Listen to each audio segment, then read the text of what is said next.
What else isn't a joke? What?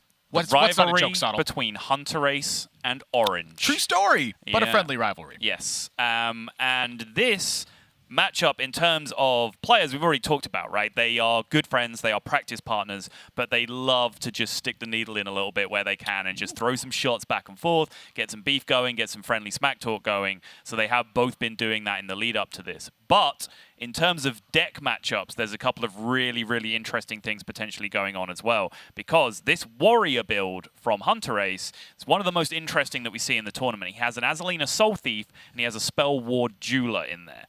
And the reason for that, normally, like we see I say normally as if Spell Ward Jeweler is a really common tech card. It's found but in every class. when we see it, we think he's trying to counter Paladin. This version of the Warrior is kind of specifically against Malagos Druid, I think, because what you can actually do is when your opponent gives you the trigger that they're about to pop off, right? Whatever that is, Dream Petal Florist, or they duplicate their hand, or whatever it is that they need to do, you can play Spell Ward Jeweler so you don't die on the following turn because you can't have your face targeted, and then you just play Azalina, and then you just have the hand that kills them on the next turn. Mwah! Classic. Beautiful. I really want to see that happen because that sounds amazing. It honestly, like, the first time that I like looked at this deck list, I was like, what the heck is going on? Just Spell Ward Jeweler in the main? Oh, it's pretty good against Holy Earth Paladin. I was like, wait a minute, this is pretty good against Malagos Druid too. Like, you can actually like do things and make them take a turn off. And then as I started playing the deck on ladder, I was like, wait a minute. Because I just drew an opening hand that had Spell Ward Jeweler and Azalina, and I was like, this hand sucks. Yep. And I was like, wait a second, versus Malagos Druid, you get to steal their stuff and kill them! It's so smart! Orange coming around to Team Witchwood Piper. Love to see that. He's also come around to Team Protect Your Reno Mage. Yeah, protected Reno Mage in this series. Yeah, run me through Protect bans one time. I was too busy talking about Malagos Druid. Hunterace protected his Priest. Orange protected his Mage. Orange got his Priest banned away. And Hunterace has had his Paladin banned away. Perfect, thank you. Kicking things off, Priest versus Shaman.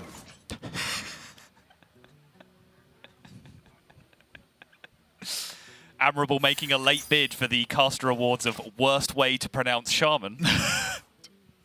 Ravens won it 5 years in a row. I was thinking a nod to Weird Al. Which in itself was a nod to Michael Jackson? Is that what we're talking about? I think so, yeah. Right, okay. But not really. Okay. Mostly focusing on Weird Al. Fair Big enough. Weird Al fan here. He is. I can confirm. It was BlizzCon, right? Where you were just freaking out that he was there. Whew. Like every single day, all I heard was how excited Admirable was about Weird Al. I was stoked for it. Yeah. So when he walked off the stage at BlizzCon, people started to walk out. And I'm like, do you not realize that this is his own encore? Like, he's encoring himself, and he's going to come out and do all the 6 Star Wars songs, which is exactly what he did. And I'm like, how did y'all not know this? This is the best part. Oh, that's a sentence right there. He's going to come out and do all the 6 Star Wars songs. Fantastic. I was so happy. I'll never forget that day.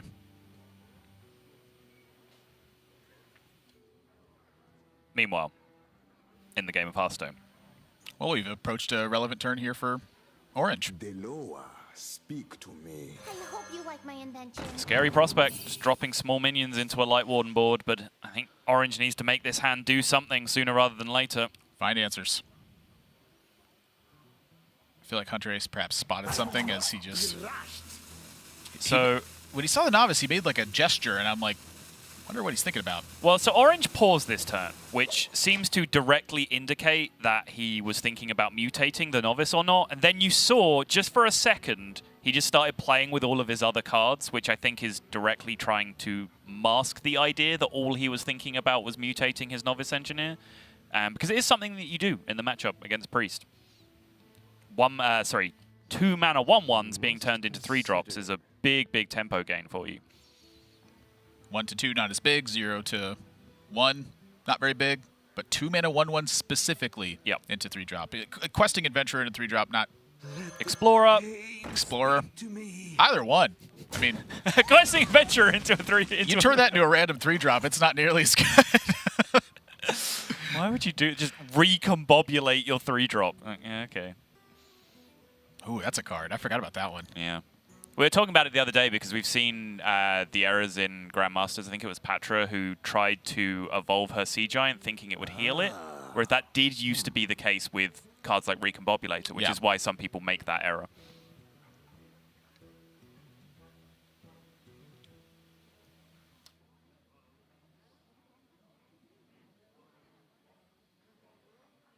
Goodness, what do you do here? Try to scam a lackey? Have a little cry, yeah. I mean, you wanted Goblin Lackey specifically, right? You mutate and then speed it up. Yep, mutate and then rush it in would have made a lot of sense. Faceless Lackey is the most awkward one to be given because you so often, want to save it in the matchup. It's awkward against this board, and you also want to hold on to it because it makes your Mogu Flesh Shaper so much better on the turn that you draw it. I think just having a Lackey to hold for this Weaponized Wasp is super relevant as well. So all things considered, no Lackey that turn. Hunterace has a massive turn in front of him as well. I wonder. Seems okay. They can Divine, Interfire, Attack, Circle. Attack again. Want to draw the card from the Acolyte side. So you want to buff the Acolyte, value trade the Acolyte, heal everything up, smash for 1 million with the Light Ward. Yeah. Okay.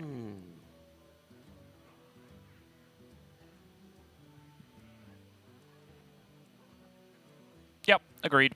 I want to draw cards, I want to kill their things and have my things lived, and I want to make bigger things and hit them in the face. You get to do all 3 of the things I love in this one turn. Yep.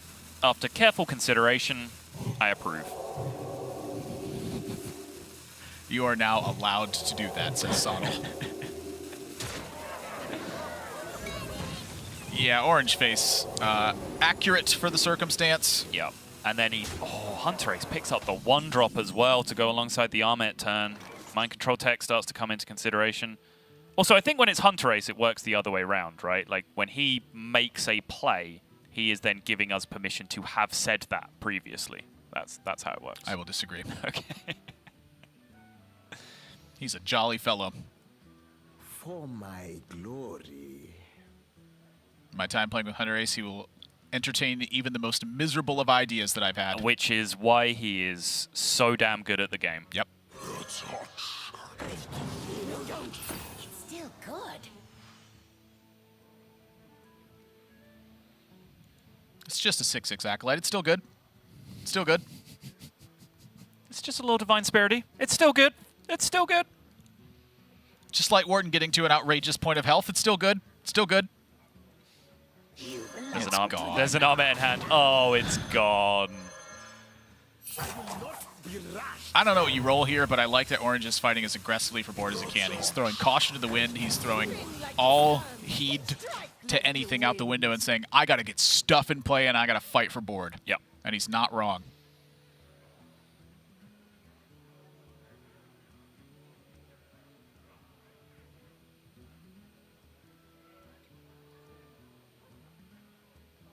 I am seeing some massive potential in Hunterace's hand. I mean, it already started off insane. I think that card always gets drawn, even in weird Pyromancer land. So yeah, sure, let's make that happen. It's one of my favorite theme parks. Oh, we are going to weird Pyromancer land. Interesting. So he's going to Pyro Topsy. Yeah, I guess the question is, what do you Topsy, right?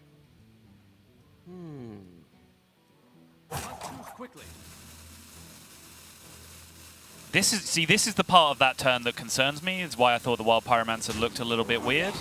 Is because that trade still happens, and then you spend the rest of your turn healing anyway. So in which case that answers your question for you as to where the Topsy goes.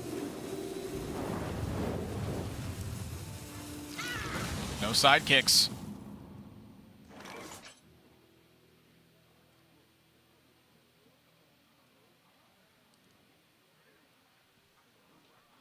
What's the scammiest of lackeys right now? Thinking Evil Lackey into Spell Power Totem with Beakered Lightning. Ethereal Lackey. What? Sorry. What's happening? Okay, right. Yeah, you said so many things that weren't cards then that I just did not know where you were starting. My head said Evil Cable Rat and Ethereal Lackey at the same time. Evil Cable Rat into Ethereal Lackey. So you have to totem first, get spell damage totem, play an Evil Cable Rat, get Ethereal Lackey, and then get Beaked Lightning for the board. That was literally what I was thinking All to get out of this spot, because it is bad. Got it. I'm glad that it was at least a logical play that made sense, because what you said the first time certainly wasn't. Yeah, it was just the Evil Lackey part was wrong. It's very confusing. I mean, I said get the Beaked Lightning, so what else you get Beaked Lightning from? Yeah. Oh, well, Faceless Lackey, of course. Orange says fight for board. Very reasonable. hunterace's reply to that, some would call reasonable.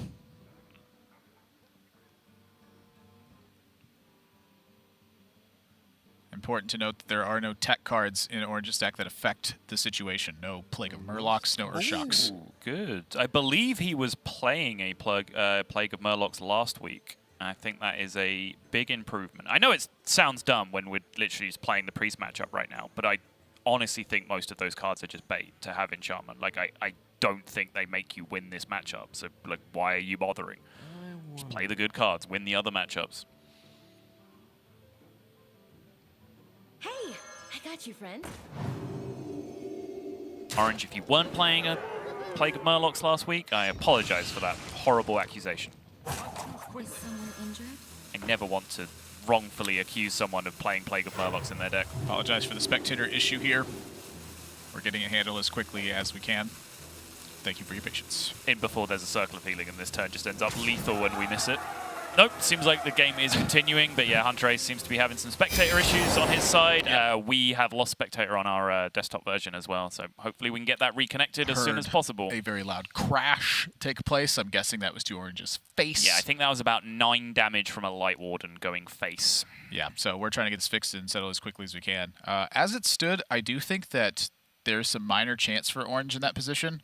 He needs some pretty picture-perfect outcomes, but I do believe it was there. The Evil Cable Rat produced a Kobold Lackey. Yep. And so it's about mind control techs, wasps, and discoveries that can get you out of that spot. And from what I'm seeing of the position, it does look like he can get there right now. Yeah. Orange is currently capable of killing the 9/4 Light Warden and taking other stuff off the board as you rejoin. Sorry, we got there a few seconds ahead of you. You were getting radio commentary.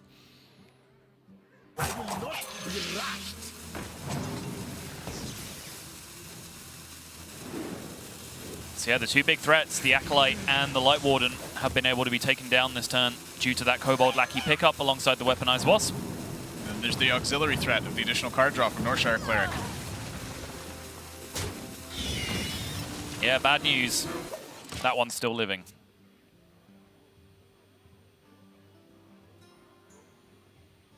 Somehow, a wild game of Hearthstone has emerged, though.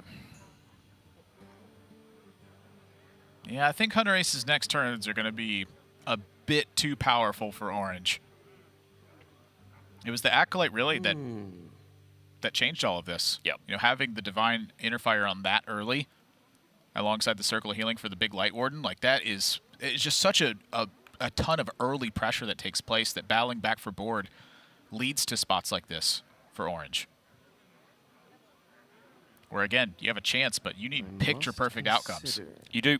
But now, like, just this level of stabilization, like half stabilization from Orange, now reintroduces mind control tech back into the game. Yeah. Because if there wasn't this much fight back from Orange, hunterace could just say, I do not care one iota about mind control tech. I'm going to play 7 minions and good luck. But now, just because Orange has been able to stabilize a little bit, he does have to think about it. There it is. That explains the trade-off there. Yep. Sacrifice the Northshire for no draw. And so hunterace is saying this Light Warden plus this Ahmed is going to be enough to get me there. Sludge Slurper might just be the absolute boy here. I'm doubling the battle cries. We desperately need to find a spell that matters. Ethereal Lackey. Yep. That's the one. Uh-oh. Titanic, I mean, Ethereal Titanic was the dream there in terms of lackeys to be given. Can you scam something with Bloodlust? I love how readily you've adopted the word scam into your vocabulary. It's an excellent descriptor for games of Hearthstone. I stand by it. Deloa, speak to me. Can you scam something with Stormbringer? Orange's smile. He's like, well, so you're saying there's a chance. Not be rushed. Hunterace with no spell here. He can make big stuff, but that's not always enough. Right.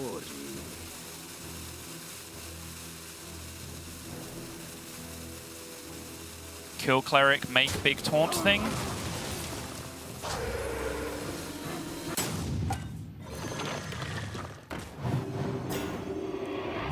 So next turn, Witchwood Piper will draw Sludge Slurper number 2 for Orange if he wants to go down that line. Oh boy. That is a massive pickup. A huge draw, some would I was say. going to say, massive pickup sounds like it's awfully similar to a popular phrase popularized by one particular Hearthstone caster, Alexander Raven Bagley. Come on. How did I manage to get that one back full circle? Well, I did kind of lead you there, to be fair, but all right, you can have it.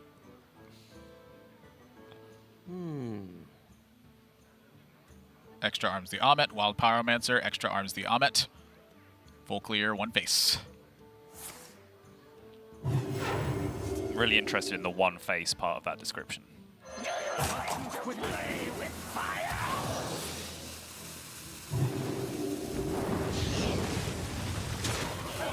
You always push the one.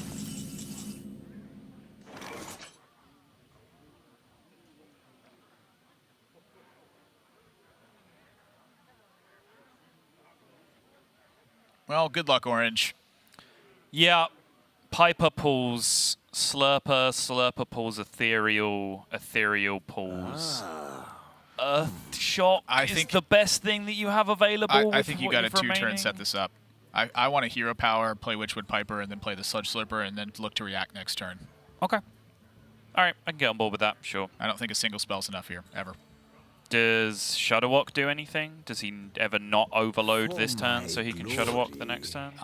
Titanic lackeys, faceless lackeys. Yeah, sounds like no. Okay. Yep, full Then, agreement. yep, this sounds right. Take the risk. That's what you do in the matchup constantly.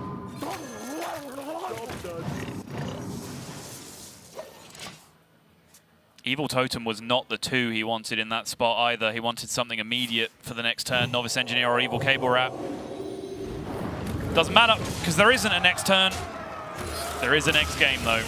That's where Orange has to operate now. Priest picks up its pretty much customary win in the series for most players these days, but for hunterace in particular. Piloted it very, very nicely. Orange as well, I want to give a lot of credit. He scrapped and clawed and found some lines that gave himself a couple of extra positions where maybe that Ethereal Lackey finds some magic to dig him out of it in the mid-game there, but I think Orange did the best he could with what limited hands and resources he had available. This may sound a little bit strange, but I'm kind of glad we're back to the norm. Priest beating Priest Shaman. winning? Oh, okay, right, sure. Yeah. Like, we've just been seeing it go the other way so many times that now today I'm just like, okay, we're back to normality. Priest smashing these Shaman decks. Yeah. We've had, we've had this throughout EUGM, right? Where we've been watching Warrior win every matchup against Druid, and we're sat here like, is this actually Warrior favored? Always had Snip Snap. Yeah, and then we're just watching every Shaman just beat every Priest. We're like, is this actually Shaman favored? Like, no, obviously not. But can we just have the matchups go like they're supposed to every now and again, please? Yeah, just every now and again. Yeah. That's what I'm saying with this one. You know, I'm not like rooting for Hunterace to beat Orange in this series. In fact, for me, it's quite the opposite, because right now the record for the two of them is at 2-1 in Hunterace's favor, and I really want to see it be 2-2 because I want to see this rivalry continue to go back and forth for as long as time can imagine. Fair enough. I get on board with that, I guess. Like, I would like to see one person go out to a commanding lead so they can just rub salt in the wound constantly about how much better their record is. That sounds entertaining to me as well. True story. I'll take them both. Yeah. Either way, we got to go to a quick break. When we come back, Hunter Ace versus Orange is going into game number 2. It's our 4th match of the day here, so stay tuned. We got one more afterwards as well.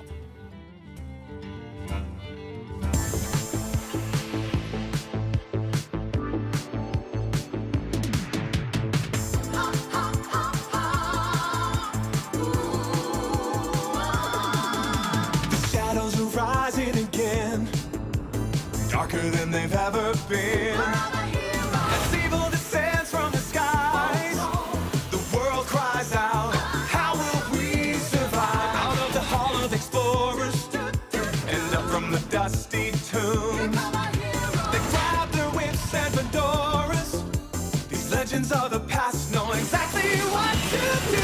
There might be magic monsters, mummies in the markets, and ancient mysticism.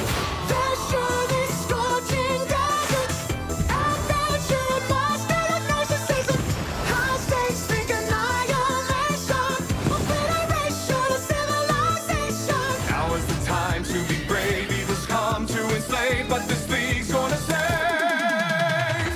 the world.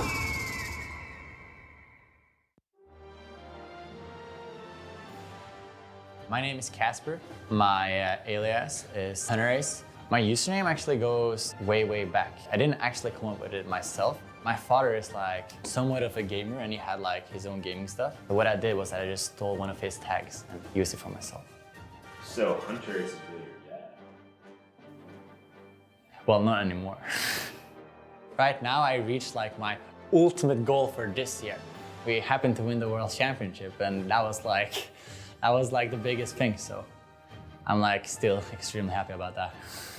I think that the Grandmaster program provides an exciting opportunity to be able to play like high competition Hearthstone every week. Only competing against the EU players to start with is going to be a very difficult job and it's going to be super hard to be like one of the standout performers and then qualify to the global finals. I would have to stay at my best to be able to qualify.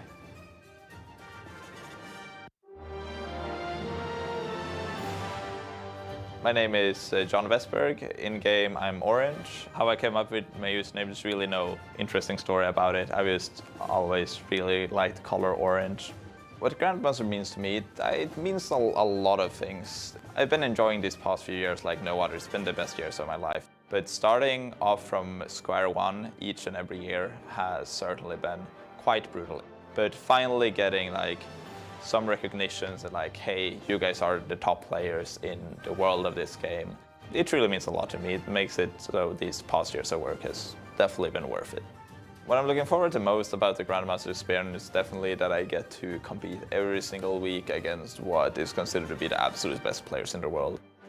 The thing I played most throughout the years has definitely been mid-range decks. A deck that takes on an aggressive role against slower decks and takes on a defensive role against the faster decks.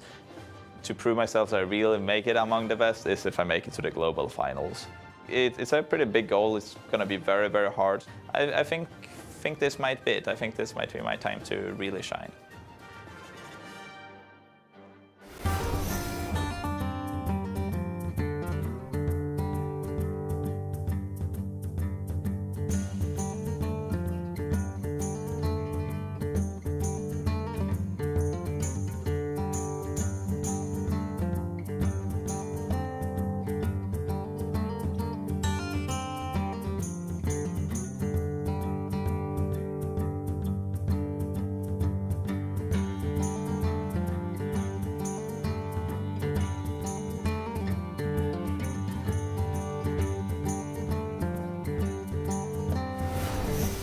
Welcome back to Hearthstone Grandmasters for Europe. We're amidst our 4th match, of the day so far. It's been quite quick, lightning fast across the board there. Nathan, that's Admiral Mora, joined by Simon Sottle Welch. There it is. You waiting for me to mess up? Yep. You're a great friend, you know that? Thank you. I hear Can't that. wait for you to make an error so I can rub it in. Now you're learning how to be British friends with people. This is getting better. We have hunterace moving over to Druid. He won the first game with Priest.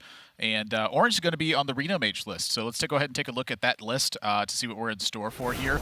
He's not running the copy of Yogg-Saron, or Puzzle Box of Yogg-Saron, which you and I specifically have been more critical of than just about anyone else, who talks about this sort of thing, I guess, which is like 6 people right now, I suppose. Yep. We're top of that list of 6. Yeah, see, that's where I messed up. You can rub that one in for sure.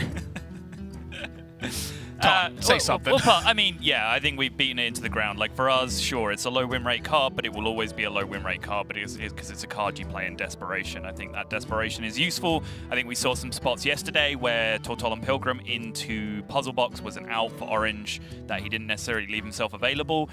The game he played yesterday with this deck was absolutely nonsense. We were so caught up in all the sweet things that Orange could potentially do that we failed to notice that, of course, he was actually deliberately not trying to clear the board so that his opponent couldn't use things like Druid of the Claw, Zephyrus, Oh, I mentioned Keeper that. of the Grove. We did, but we did spend quite some time talking about the best way to clear the board with nonsense beforehand. I see what you mean. Yeah. It was sweet. It was a sweet game. That's what I'm trying to say. There was a lot of nonsense going on. Ooh.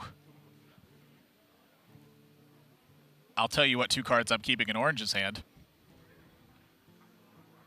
Flame Strike and Elemental Evocation? No. Oh. Incorrect. Let me try it again. Do you just throw away the middle one?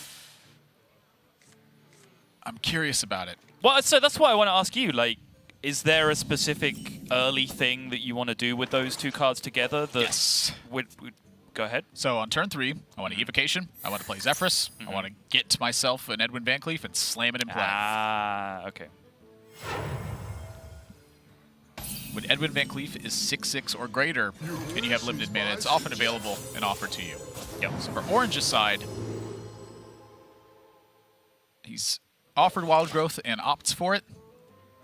Is Mountain Giant ever a way that you can take Brightwing? I would answer yes, that will probably sometimes be the play. I think it would be rare, but I think you're right to bring it up, and I think you will play a non-zero amount of games where that is the right line. As it stands, Wild Growth, get ahead, slam big threats. Yeah. So if you're going to throw away Evocation, I do believe that you have to play Zephyrus on 2. I think that's a necessity.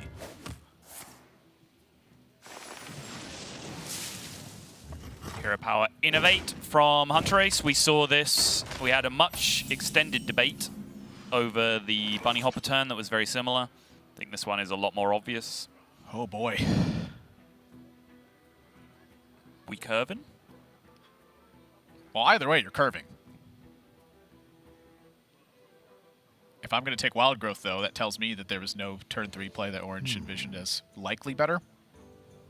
I think when you draw exactly Stargaze or Luna, it does open up some thought, though. It's the only card in the deck that makes this a decision, right? Snip Snap would not be. Arcane Intellect, I don't believe, would be. I don't think Snip Snap would be. So, yeah. And even that, you opt against it. I think we've seen the Innervate Hero Power affect some of that decision as well. Yeah. You know that Quest is progressing fast.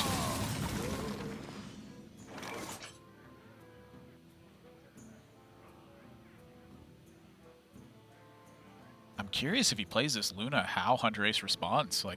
Right. Innovate Oasis Surge of Value trade. It's like we keep getting offered super weird games, and I love it because I love when players have to make the best of these unique circumstances. Yeah. For Orange, I think this line says, you know what? I'm already ramped on mana.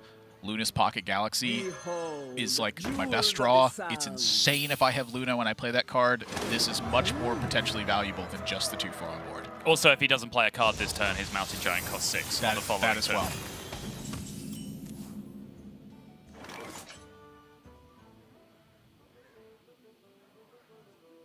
So you're looking at that Crystal Merchant and you're thinking, man, Starfall, really? I think you're fine. I think either way, so Starfall or Oasis Surger, they both just clear the Giant here. Oasis Surger is probably the worst of the two for you because that gives hunterace the option, if he wants it, to just play 2 5/5s and leave them there and not just trade everything. But if Starfall happens and it's a full trade, you get to Wind Fury, Divine Shield, Tiamat on the following turn. Yeah, and I think this is Orange just thinking heading into the matchup is that on turn 7, I think it's like whether it's Archmage Antonidas, whether it's Luna's Pocket Galaxy, whether it's going to be Tiamat, the opening hand with Zephyrus enables this because of Wild Growth. And so even something that's as small as like Reno the Relicologist, it has opportunities to swing back the board if you haven't secured it. Right. So having the Mountain Giant is, I think, a big catalyst to this spot right here. The main one to look at, though, is how Zephyrus changes that. If you keep the Evocation Zephyrus and you make a big thing early on, and that gets checked, what else are you doing? Time waits for no one.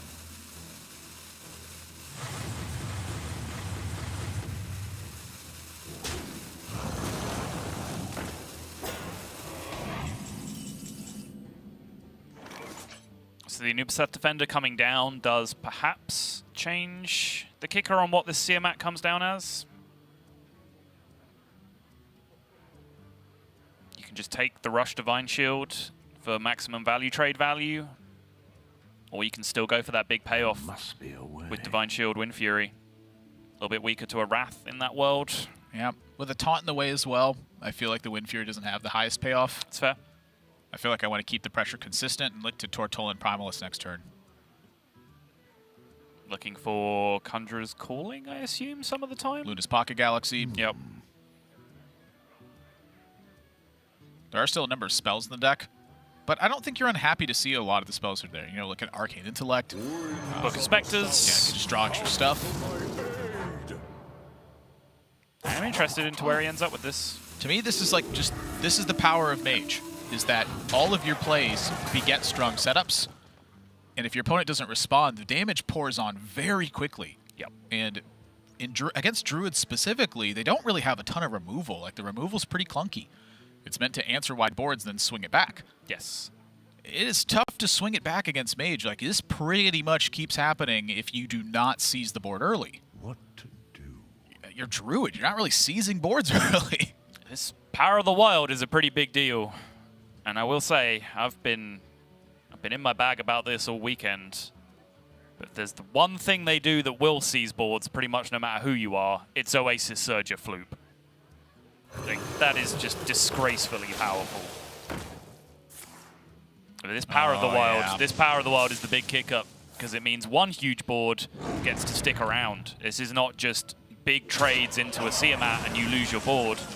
That's actually a swing turn. Yeah, the one thing that Orange has going for him in this spot is that I think the Tortolan Primalist offers a lot of potential here. There's so much upside with this Primalist, and that's namely just the nature of Mage. Having Blizzard, having Frost Nova, you can stall out those boards and figure it out afterwards, but that is miserable.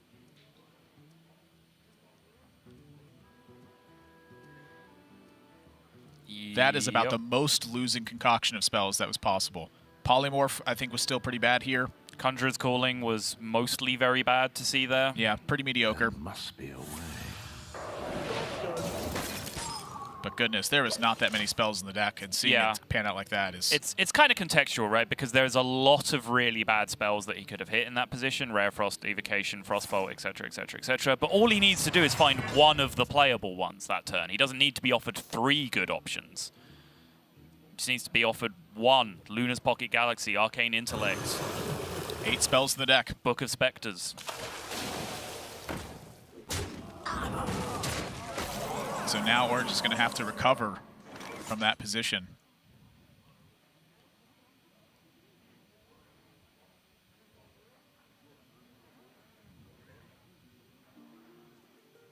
I want to start with a Frost Nova and a pair of Snip Snaps. There must be a way. Split, I'm presuming? What's the benefit of stacking them, I suppose? Well, so the benefit of splitting them is that you can put them into different targets next turn and then Flame Strike or whatever for a board clear. Yeah, to me, the split is what my head first says. Trying to figure out if there's a benefit to stacking them. I mean, I suppose making a big Ziliax can be a benefit. Yeah, good point. You've seen the Floop come down on an Oasis Surger, so a second Surger contesting it is actually, it's about the same thing, either way. See, that I wonder why. Why the Blizzard in this? I guess so you have the Frost Nova access later? Frost Nova is a cheaper spell later on. The Blizzard does the points of damage that you were looking for the Snip Snap to do anyway in terms of setting up the Flame Strike for the following turn. So you're thinking like Luna something Frost Nova. Yeah.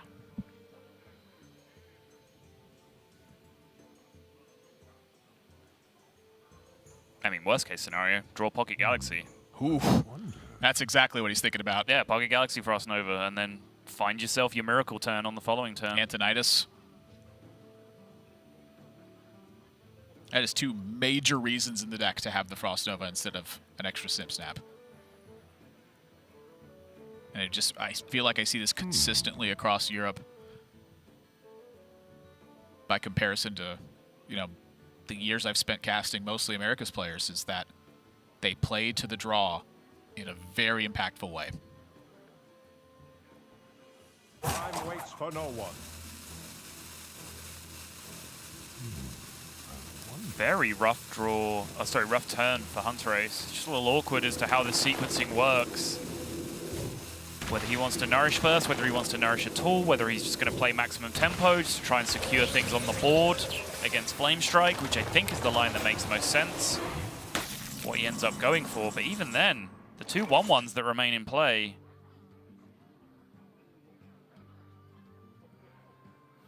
I feel like my thought on it is a nod for Hunterace and drawing Starfall. Go to 9 mana, you nourish, you end up with 5 mana left over. Sure.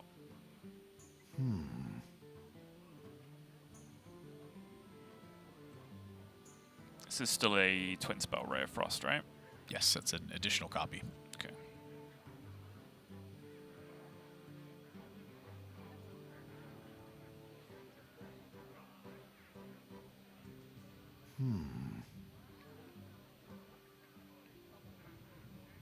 Well, if you didn't hit the big one, what now? So I'm looking at Flame Strike Ping. Trade one 1/1 in, trade the other 1/1 into the then 6/2, and then Ray of Frost the 6/1 with the intention of pinging it off next turn. Ow. If you didn't follow that, what Orange is doing right now, this is what I just said. Oh, wait, is it? Is it? He pushes the 1! You always push the 1!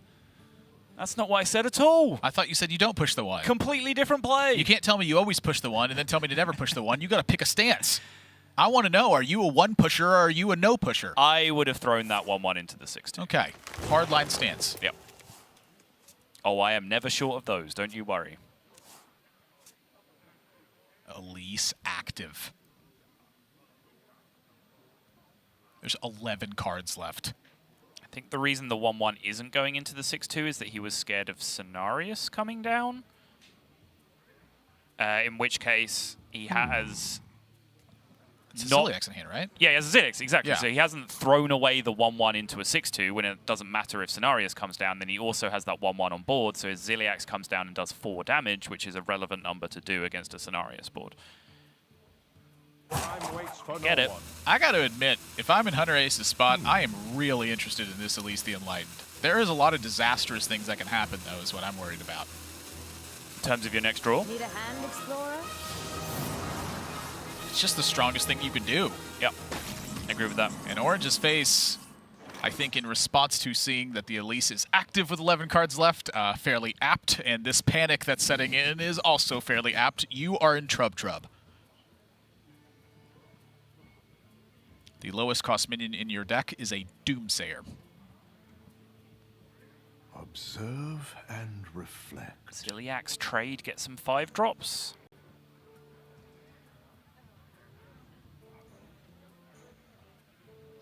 Got anything better than that? Because I'm struggling.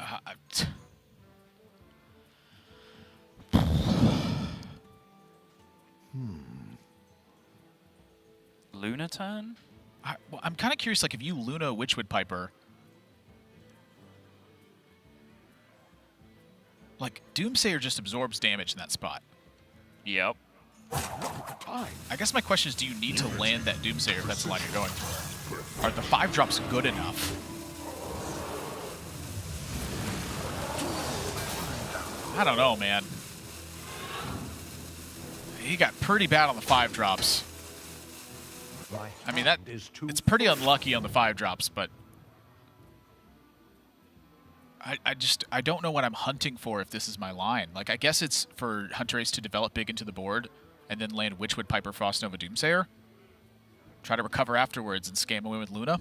Yeah, I think it's just stats. Stats occupy time. They make hunterace do things. They sometimes make him cast removal spells instead of big minions. If big minions come down, you have some stats in play that you can fight back against them with. That is potentially too many of those said stats. That Doomsayer's just not going to work. Nope. Hunterace's hand is stacked. He's got answers to everything. Orange right now just doing the mana cost calculations so he can get a very strong read on what his opponent's hand looks like based on what these minions cost. Waits for no one. 6-4-4. 6 and 2. Unaware of the 1s being there. So you think about the 6s, Nourish and Hidden Oasis. Think about the 4s, that's only Swipe. Think about the 2, that's only Wrath. Yep. The power of the wild has been used. And then at least 2 of those cards were duplicated last turn. One of them could have been... They were all duplicated. Oh, they were, yeah, because the top card was burned. Yep. Yeah.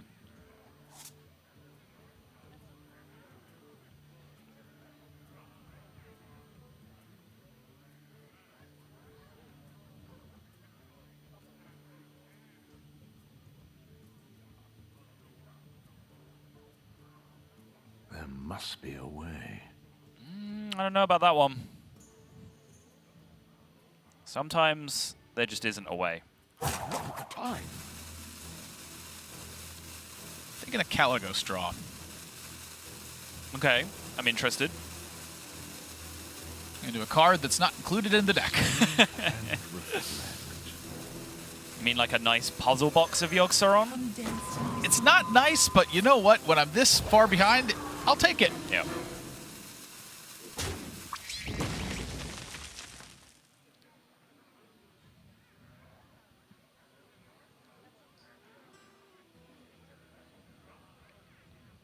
Here we are again. Orange facing down a frozen full board against a Druid. Yeah, admittedly, he has not had the best hands versus Druid. I wonder. But this is a spot I found myself in commonly as the Druid side. Mage opponent does something powerful. I do something powerful back. They freeze my board a bunch. And then I hope Puzzle Box doesn't go good for them. That's like that's always been.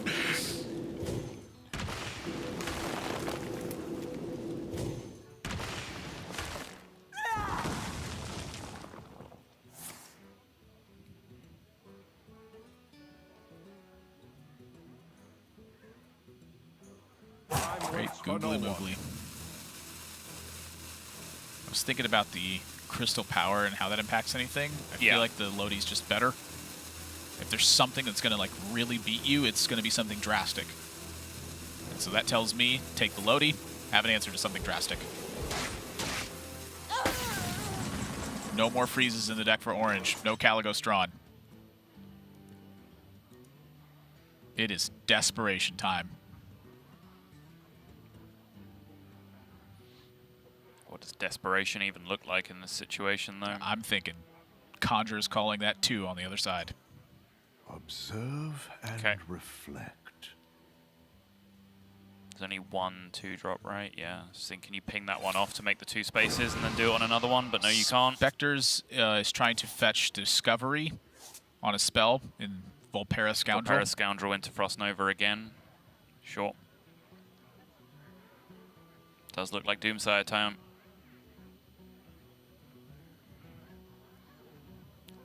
Yup.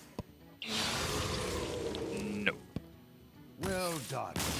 You win. 2-0 Hunterace over Orange. Fantastic Druid opener. versus a non-fantastic mage mid-game. Yeah, the mid-game, I guess if there's questions, that's where you have them, because I question kind of fighting back on when you said that he hasn't had particularly good hands against Druid, because I think that hand was fine. I would categorize it as, he had early Zephyrs, he had the curve, he had Wild Growth, he played an early Mountain Giant, he curved into Tolan Primalist. Just so happened that Tolan Primalist gave him an absolute dumpster set of choices. The one thing he was really missing was the Luna's Pocket Galaxy, and I think it still goes to show how much of an impact that card can still have at 7 on a lot of matchups like Druid. Yeah. This mage deck just looks so good sometimes. Like, yeah, when they draw Lunas. And then when I look at it like other times, I'm like, what happened? Yeah. Like, I lose to this deck a lot. Yeah. And I win with it a lot.